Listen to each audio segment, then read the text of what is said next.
So this is my case for teaching the concept of Western civilization. In her article, Who Put the West in Western Civilization?, Bryn Mawr explains that the West is most thought of as the countries of Western Europe and the countries of European origin, such as the Americas.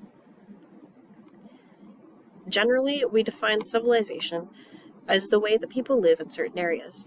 Therefore, given these generalities, one might conclude that Western civilization is simply the way that people live in the West, and that Westerners have shared value systems. A better and more broad definition of the concept of Western civilization, however, might be a set of institutions and ideas with various origins through which increasing amounts of people have gradually gained more freedoms, and therefore a better quality of life over time.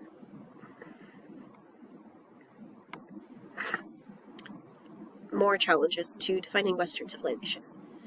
In his op-ed, there is no such thing as Western civilization. Kwame Appiah explains that the idea of Western versus Eastern culture is a modern idea. He also argues against the common conception that values of liberty, tolerance, and philosophy are not from a single culture.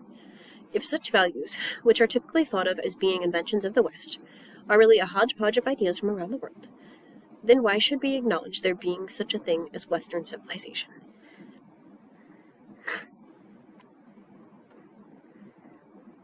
More challenges. Others have conceptions that Western civilization is another way of saying Christendom versus everyone else.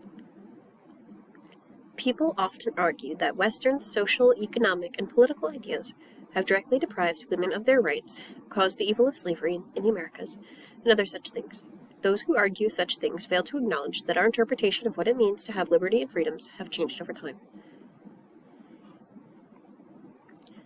Okay, so Freedom Through the Ages, a case for teaching about Western civilization. In his article, Reflections on Ancient and Modern Freedoms, Alexander Rosenthal Pubal explains that modern people and the ancient Greeks have two different ideas of the definition of freedom, arguably the most important social value of Western civilization.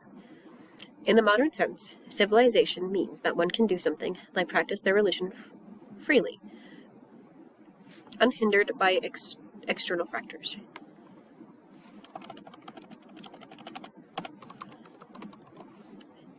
In the ancient Greek sense, freedom to do as one pleased without being unhindered by factors could lead to cities and government being toppled from passions of the majority or minority.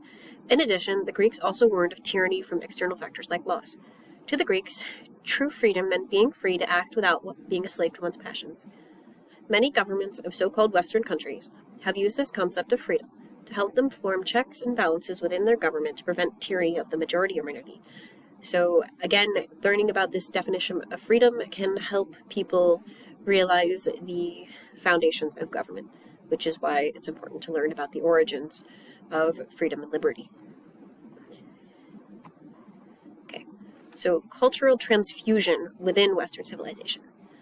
The common belief is that Western ideas about philosophy and government first came from the Greeks, were improved upon by the Romans, were expanded upon in the Renaissance and Reformation, and finally interpreted during the Enlightenment, all within the confines of Europe.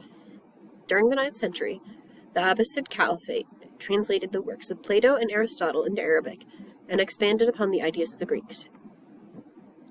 By the end of the first millennium, the Caliphate of Cordoba had Jews, Christians, Muslims, Berbers, Visigoths, and Slavs, all cohabitating in the same geographic location, which meant they likely expanded upon ideas that were already present in the area. This coexistence of many groups of people within a geographic area disrupts the historical notions of what it meant to be a Westerner, qualifying what it means to be a Westerner, making a case for the concept of Western civilization. This evidence dictates that people did not historically classify themselves as Westerners or Easterners. Therefore, one can logically conclude that to be a Westerner in the modern sense means to embrace all of the ideas of Western culture, which include freedom, democracy, as well as other shared ideals about philosophy, art, literature, and music, regardless of geographic location or perceived identity? Is it not important for people to understand the various origins of the ideas which they embrace as a shared culture? So there was one quote that's really stuck out to me from the readings, and that was a quote by this man named Terence the African.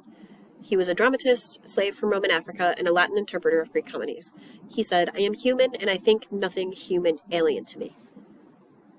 So, in order to better understand humanity, we should understand Western civilization as I defined it, which means people who have shared ideals and ways of living.